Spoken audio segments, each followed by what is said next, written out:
क्या आप जानते हैं महाभारत काल की सबसे शक्तिशाली सेना किसके पास थी? सच जानोगे तो दंग रह जाएंगे। मुख्य रूप से 5 सेना को उस समय सबसे खतरनाक और शक्तिशाली माना जाता था, जिसमें नंबर 1 पर मानी जाने वाली सेना को तो देवता भी युद्ध में हरा नहीं सकते थे। सभी सेना की थी एक से एक विशेषताएं, किंतु सर्वश्रेष्ठ तो सर्वश्रेष्ठ होती है।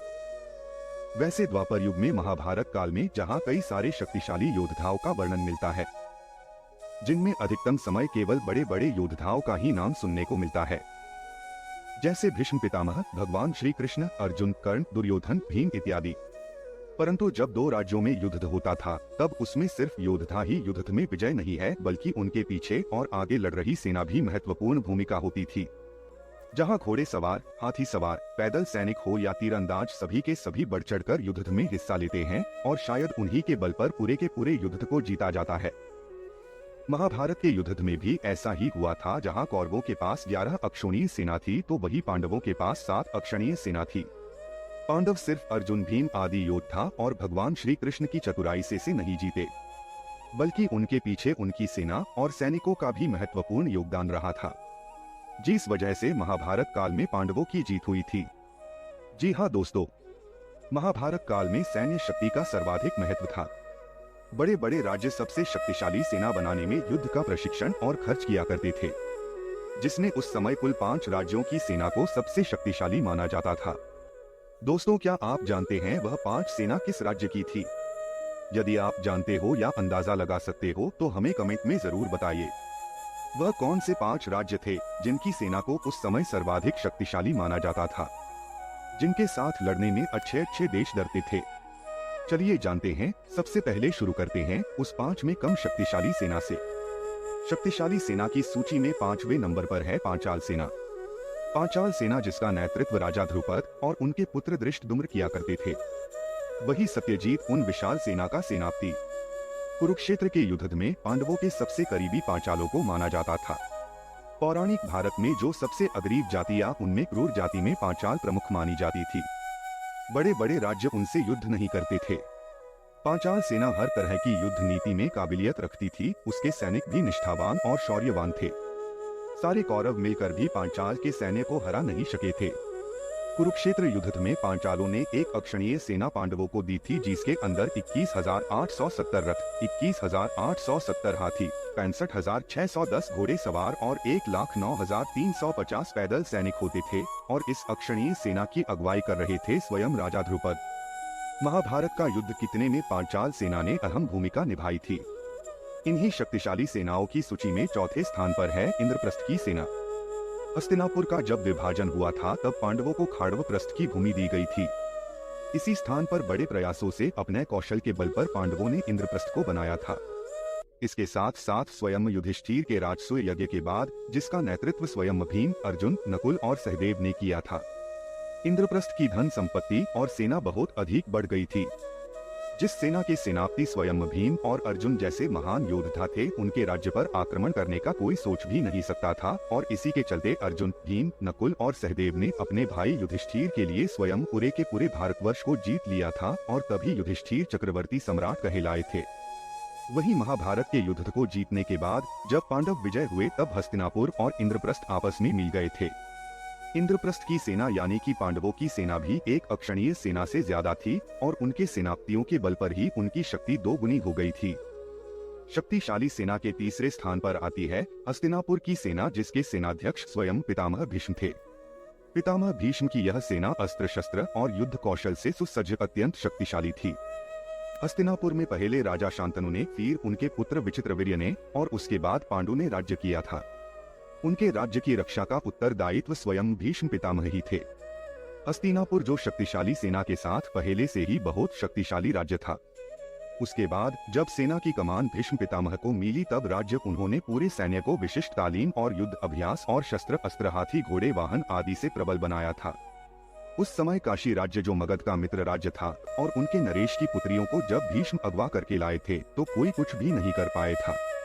ये भी सत्य है कि स्वयं जरासंध की सेना भीष्म की सेना से अधिक बड़ी और शक्तिशाली थी, लेकिन फिर भी जरासंध के अंदर इतना साहस नहीं था कि वो कभी भी भीष्म पितामह की सेना यानी हस्तिनापुर की सेना से सीधा मुकाबला कर सके, क्योंकि वहां उसे डर पितामह भीष्म से था। इसी सूची में दूसरे नंबर पर आती है जरासंध की सेना। अगर हम केवल संख्या की बात करें तो जरासंध की सेना उस समय पृथ्वी की सबसे बड़ी सेना मानी जाती थी, जिसकी संख्या लगभग 23 अक्षणीय सेना थी। जरासंध और उसकी शक्ति का पता इस बात से लगाया जा सकता है कि श्री कृष्ण युधिष्ठिर से कहते हैं कि जब तक महाबली जरासंध जीवित है तब तक आप राजसूय यज्ञ को पूर्ण नहीं कर सकते हैं। उसने सब राजाओं को जीतकर कीरीबाज में कैद कर रखा है। उसने सेना के साथ आए हुए राजाओं को एक एक करके जीता है।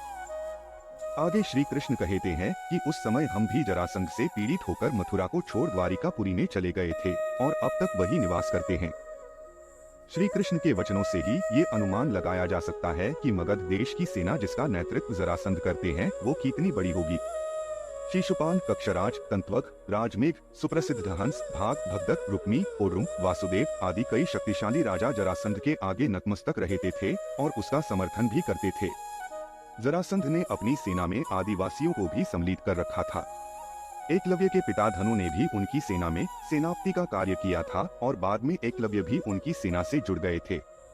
जरासंध के पास सचमुच बहुत बड़ी सेना थी, क्योंकि उसने 86 राजाओं को कैद कर रखा था। उन सभी राजाओं के राज्यों की सेना जरासंध के अधीन मानी जाती थी।